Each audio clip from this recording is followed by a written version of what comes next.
रिश्ता क्या, तेरा मेरा रिश्ता क्या, तेरा मेरा रिश्ता क्या।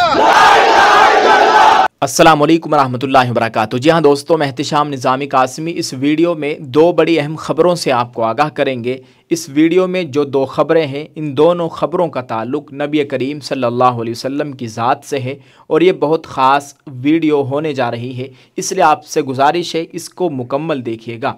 दोस्तों, एक भारत के बड़े मशहूर पत्रकार समीउल्लाह खान ने ऐसा बयान दिया कि उसने दिलों को झंझोड़ कर रख दिया और उनका ये बयान सोशल मीडिया पर बहुत ज़्यादा वायरल हो रहा है। आपको उनका ये बयान सुनाएंगे, उससे पहले एक और ख़बर से आपको आगाह करते चले। मजलिस इत्तेहादुल मुस्लिमीन महाराष्ट्र के सदर और साबिक रुकन पार्लियामेंट जनाब इम्तियाज़ जलील साहब ने एक ऐलान किया था। मुंबई चलो का उन्होंने नारा दिया था और उनके ऐलान पर, उनके नारे पर लब्बैक कहते हुए महाराष्ट्र के मुसलमान मुंबई की तरफ कूच कर रहे हैं। हज़ारों गाड़ियों पर मुश्तमिल एक बहुत बड़ा काफ़िला मुंबई की तरफ पहुंच रहा है। कुछ लोग पहुंच चुके हैं, कुछ रास्ते में हैं और सुबह से ये सफ़र जारी है। ये लोग इस वजह से पहुंच रहे हैं क्योंकि एक बदबख्त मलऊन ने, रामगिरी महाराज जिसको कहते हैं, उस बदबख्त ने नबी करीम सल्लल्लाहु अलैहि वसल्लम की शान में बहुत बड़ी गुस्ताखी की थी। जगह जगह रिपोर्ट दर्ज कराई गई, लेकिन अभी तक उसकी गिरफ्तारी अमल में नहीं आई है। और दीगर बीजेपी के मंत्री और विधायक आए दिन मुसलमानों को टारगेट करते रहते हैं और तरह तरह की बकवासात करते हैं। उनके ख़िलाफ़ ये रैली होने जा रही है। आप इस वीडियो को देख सकते हैं। ये तमाम मनाजिर हम आपको स्क्रीन पर दिखा रहे हैं। आज सोशल मीडिया पर सुबह से यही कुछ देखने को मिल रहा है।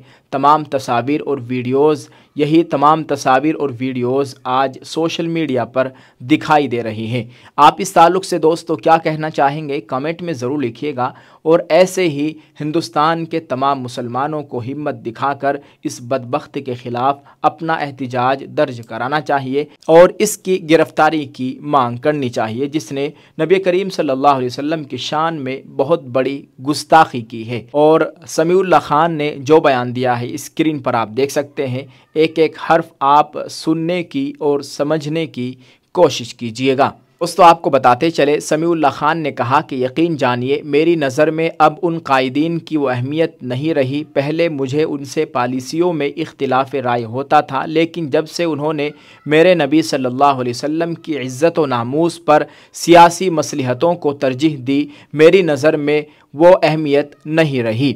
मुझे बहुत ज़्यादा तकलीफ़ है, बहुत ज़्यादा मेरा दिल बुरी तरह जला हुआ है। उलमाए हिंद, अकाबिरीन देवबंद, उलमाए सुन्ना बरेलवी से लेकर आम मुसलमानान हिंद ने कभी नामूस रिसालत के वाकई और हकीकी मसले पर समझौता नहीं किया था। लेकिन आज ये लोग ख़ुद को उलमा भी कहलाते हैं, लेकिन प्यारे नबी सल्लल्लाहु अलैहि वसल्लम की नामूस के लिए कुर्बानियाँ देने से कतराते हैं। इश्क़ रसूल, इश्क़ मुस्तफ़ा के हंगामे से डरते हैं, वो भी जमहूरियत की सियासी मसलहतों का बहाना बनाकर। उफ़, किस कदर ज़वाल ज़दा मादी दौर में जी रहे हैं हम।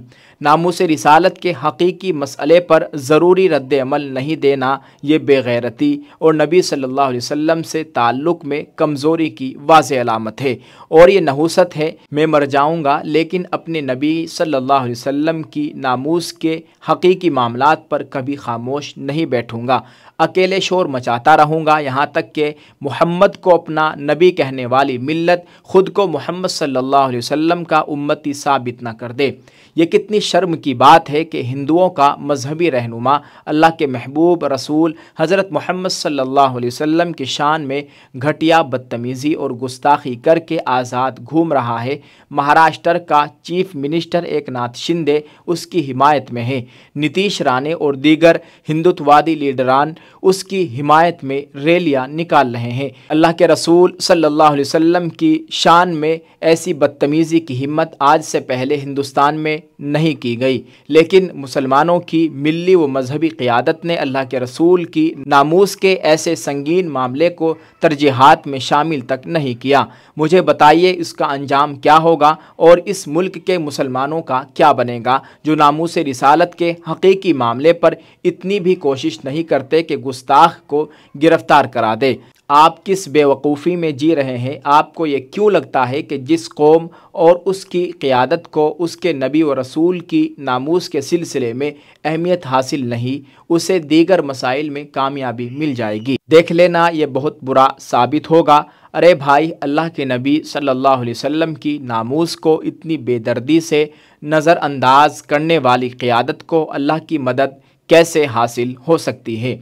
मैं 1 महीने से आवाज़ लगा रहा हूँ, खतूत भी लिखे, लेकिन उन लोगों की नज़र में मेरे नबी सल्लल्लाहु अलैहि वसल्लम की नामूस पर सरीह गुस्ताखी का संगीन क़ज़िया उनकी सियासी हिकमतों से ज़्यादा अहम नहीं है। फिर थक हार कर हमने तुर्की व कतर के हुकूक़ इंसानी वाले आम मुसलमानों से नामूस रिसालत के इस मसले पर कुछ करवाने की कोशिश की, क्योंकि नामूस रिसालत का मामला सब मुसलमानों का मामला है। हम पर यह फ़रीज़ा है कि गुस्ताख को गिरफ़्तार करवाए।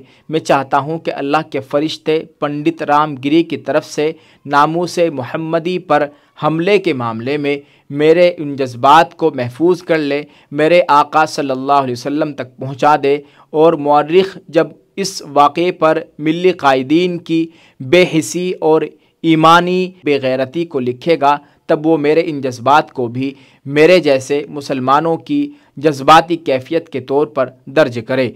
नामूस रिसालत पर कायदीन के रवैये ने मेरा दिल बुरी तरह मुतासिर किया है। अब तो 1 महीने से ज़ायद गुज़र चुका है। अब अगर ये शर्म के मारे भी कुछ करते हैं तो दिल में वो मकाम उनको नहीं मिल सकता, इत्मीनान चाहे हो जाए। जो लोग नामूस रिसालत के मसले को नज़रअंदाज कर सकते हैं, उनसे आखिर मेरा दिल कैसे मिल सकता है? समीउल्लाह खान ने ये इस तरह का बयान दिया है, और उनका ये बयान सोशल मीडिया पर बहुत ज़्यादा वायरल हो रहा है। अल्लाह ताला हमें नबी करीम सल्लल्लाहु अलैहि वसल्लम की तालीमात के मुताबिक ज़िंदगी गुजारने की तौफ़ीक़ अता फ़रमाए, और तहफ़्फ़ुज़ नामूस रिसालत पर हमें काम करने की, डटकर खड़े रहने की तौफ़ीक़ अता फ़रमाए। आमीन। आप सबसे गुजारिश है इस वीडियो को शेयर करें और अपनी राय का इज़हार ज़रूर कर दें। जज़ाकल्लाह। अस्सलामु अलैकुम व रहमतुल्लाहि व बरकातुहू।